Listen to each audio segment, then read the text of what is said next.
ಓಂ ಶಾಂತಿ. ತಂದೆಯ ಪ್ರೀತಿಯಂತೂ ಎಲ್ಲ ಮಕ್ಕಳೊಂದಿಗೆ ಇದೆ, ಆದರೆ ತಂದೆಯ ಸಲಹೆಯನ್ನು ಯಾರು ತಕ್ಷಣ ಪಾಲಿಸುತ್ತಾರೆಯೋ ಅವರ ಆಕರ್ಷಣೆಯಾಗುತ್ತದೆ. ಗುಣವಂತ ಮಕ್ಕಳು ಪ್ರೀತಿಯನ್ನು ಸೆಳೆಯುತ್ತಾರೆ. ಎಲ್ಲರನ್ನೂ ಹೂವನ್ನಾಗಿ ಮಾಡಿ ಹಿಂತಿರುಗಿ ಕರೆದುಕೊಂಡು ಹೋಗುವ ಕಾಂಟ್ರಾಕ್ಟ್ ಒಬ್ಬ ತಂದೆಯದಾಗಿದೆ. ತಂದೆಯಂತಹ ಕಾಂಟ್ರಾಕ್ಟರ್ ಪ್ರಪಂಚದಲ್ಲಿ ಮತ್ಸ್ಯಾರೂ ಇಲ್ಲ.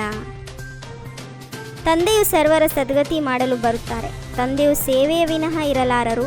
ಅಂದಾಗ ಮಕ್ಕಳು ಸಹ ಸರ್ವೀಸಿನ ಸಾಕ್ಷಿಯನ್ನು ಕೊಡಬೇಕು. ಕೇಳಿಯೂ ಕೇಳದಂತಿರಬಾರದು. 84 ಜನ್ಮಗಳು ಈಗ ಪೂರ್ಣ ಆಗಿದೆ. ಈಗ ಸತೋಪ್ರಧಾನರಾಗಿ ಹಿಂತಿರುಗಿ ಹೋಗಬೇಕಾಗಿದೆ. ಕೆಲವರಂತೂ ಸ್ವಲ್ಪವೂ ನೆನಪು ಮಾಡುವುದಿಲ್ಲ. ಯಾರು ಎಂತಹ ಪುರುಷಾರ್ಥ ಮಾಡುತ್ತಾರೋ ಹಾಗೆ ಪಡೆದುಕೊಳ್ಳುತ್ತಾರೆ. ಏನೇನು ಪುರುಷಾರ್ಥ ಮಾಡುತ್ತಾರೆ ಎಂಬುದು ಸಹ ತಿಳಿಯಬೇಕು. ತಂದೆಯು ತಮ್ಮ ಪೂರ್ಣ ಚಾಟನ್ನು ತಿಳಿಸುತ್ತಾರೆಂದರೆ ಮಕ್ಕಳು ಸಹ ತಿಳಿಸಬೇಕು. ಯಾರಲ್ಲಿ ಯಾವುದೇ ಗುಣವಿಲ್ಲವೋ ಅವರೇನು ಆಕರ್ಷಣೆ ಮಾಡುತ್ತಾರೆ. ಕೆಲವರಂತೂ ಸೇವೆಯನ್ನು ಮಾಡುವುದು ತಿಳಿದುಕೊಂಡೇ ಇಲ್ಲ, ಯೋಗದಲ್ಲಿ ಕುಳಿತುಕೊಳ್ಳುವುದಿಲ್ಲ, ಜ್ಞಾನದ ಭಾವನೆ ಇಲ್ಲ. ಇಂಥವರು ಏನು ಪದವಿಯನ್ನು ಪಡೆಯುತ್ತಾರೆ? ಯೋಗ ಬಲದ ಹೊಳಪು ಚೆನ್ನಾಗಿರಬೇಕು, ಆದರೆ ಅದರಲ್ಲಿಯೂ ಬಹಳ ನಿರ್ಬಲರಾಗುತ್ತಾರೆ. ಇನ್ನೂ ಸ್ವಲ್ಪ ಸಮಯವಿದೆ. ಒಬ್ಬ ತಂದೆಯ ನೆನಪಿನಿಂದಲೇ ವಿಕರ್ಮ ವಿನಾಶ ಆಗುತ್ತದೆ. ಕೆಲವರಂತೂ ನೆನಪೇ ಮಾಡುವುದಿಲ್ಲ. ನನ್ನಲ್ಲಿ ಯಾವ ಯಾವ ಅವಗುಣಗಳಿವೆ ಎಂದು ತಮ್ಮನ್ನು ತಾವು ನೋಡಿಕೊಳ್ಳಿ. ಎಷ್ಟು ಸಮಯ ಅತಿ ಪ್ರಿಯ ತಂದೆ ಯಾರು ನಮ್ಮನ್ನು ವಿಶ್ವದ ಮಾಲೀಕರನ್ನಾಗಿ ಮಾಡ್ತಾರೆ ಅವರನ್ನು ನೆನಪು ಮಾಡುತ್ತಿದ್ದೇನೆಯೇ ಇಲ್ಲವೇ?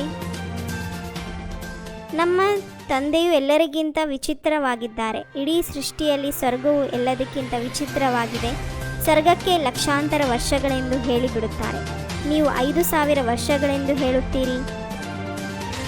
ಕೆಲವರು ಓದುವುದೇ ಇಲ್ಲ, ದೈವಿ ಗುಣಗಳನ್ನು ಸಹ ಧಾರಣೆ ಮಾಡುವುದಿಲ್ಲ, ಚಾಟನ್ನೇ ಇಡುವುದಿಲ್ಲ. ಯಾರು ಶ್ರೇಷ್ಠರಾಗಬೇಕೋ ಅವರೇ ಸದಾ ಚಾಟನ್ನು ಇಡುತ್ತಾರೆ. ತಾವು ತಂದೆ ಬಳಿ ಇದ್ದು ತಂದೆಗೆ ಮಕ್ಕಳಾಗಿಯೂ ಏನು ಮಾಡುತ್ತಿದ್ದೇವೆ? ಏನು ಸೇವೆ ಮಾಡದಿದ್ದರೂ ಸಿಗುವುದಾದರೂ ಏನು? ಚರಿತ್ರೆಯಂತೂ ಚೆನ್ನಾಗಿರಬೇಕು. ಕೆಟ್ಟ ಅಭ್ಯಾಸಗಳನ್ನು ಬಿಡಬೇಕು. ಏನು ಸಿಕ್ಕಿದರೆ ಅದೇ ಒಳ್ಳೆಯದು ಎಂದು ಖುಷಿ ಆಗಿ ಬಿಡಬಾರದು. ಬಹಳ ಒಳ್ಳೆಯ ಪುರುಷಾರ್ಥ ಮಾಡಬೇಕಾಗಿದೆ.